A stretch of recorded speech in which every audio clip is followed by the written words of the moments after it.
أحبتي في الله، يرد سؤال ويوجه للمسلم: لماذا نخاف من الموت؟ إنه سؤال ينبغي أن يوجهه كل منا إلى نفسه. لماذا تكره الموت؟ لماذا تكره لقاء الله؟ أليس الموت يؤدي بك إلى الله؟ جيء إلى أعرابي وهو في سياق الموت، فقيل له: إنك تموت.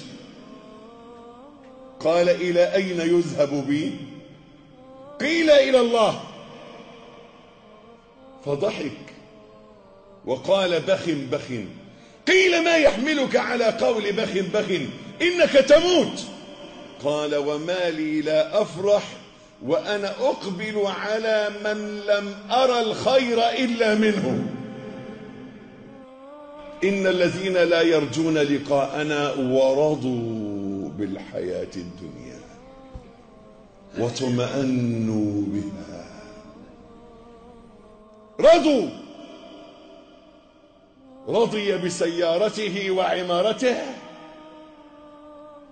رضي بشهواته وأهوائه، رضي بلعبه ولهوه.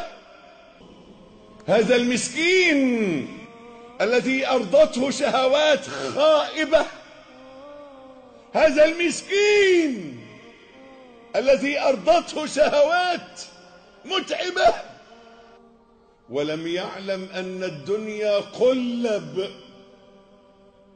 وأن الأيام دول، وأن ما لم يكن لك لن يدوم لك.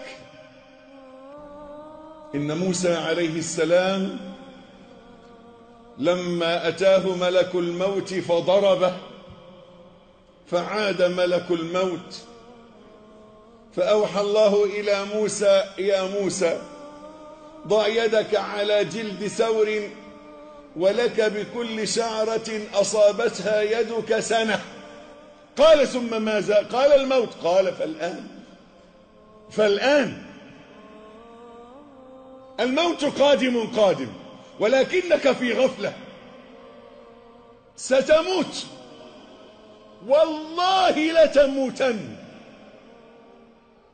وأقسم بربه لتموتن. ستموت، لن تخلد.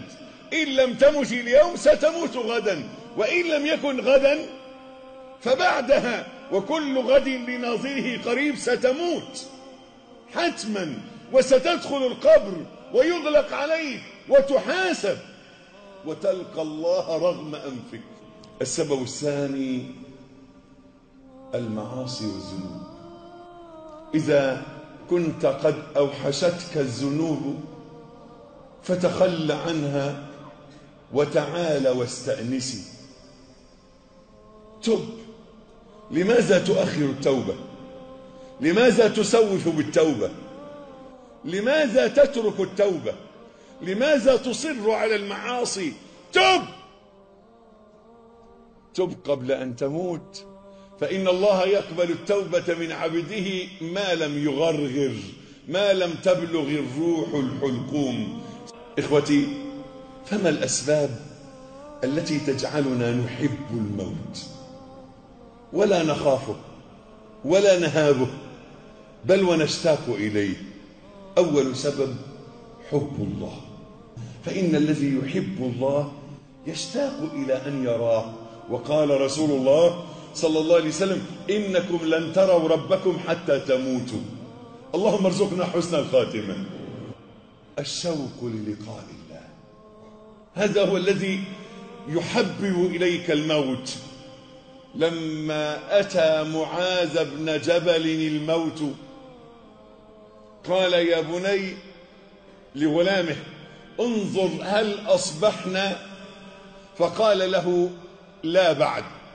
قال: أعوذ بالله من ليلة صباحها إلى النار، اللهم إنك تعلم أني كنت أخافك وأنا اليوم أرجوك، اللهم إنك تعلم أني لم أكن أحب البقاء في الدنيا لكري الأنهار ولا لغرس الأشجار، ولا لجني الثمار، إنما كنت أحب البقاء لمكابدة الساعات وظمأ الهواجر ومزاحمة العلماء بالركب. مرحبا بالموت مرحبا، زائر مغب وحبيب جاء على فاقه، لا أفلح من ندم. مرحبا بالموت مرحبا. اللهم ارزقنا لذة النظر إلى وجهك الكريم والشوق إلى لقائك في غير ضراء مضرة ولا فتنة مضلة. إخوتي، نحن إلى الله آيبون، إن إلينا إيابهم ثم إن علينا حسابهم. إنا إلى الله راجعون، إنا لله وإنا إليه راجعون.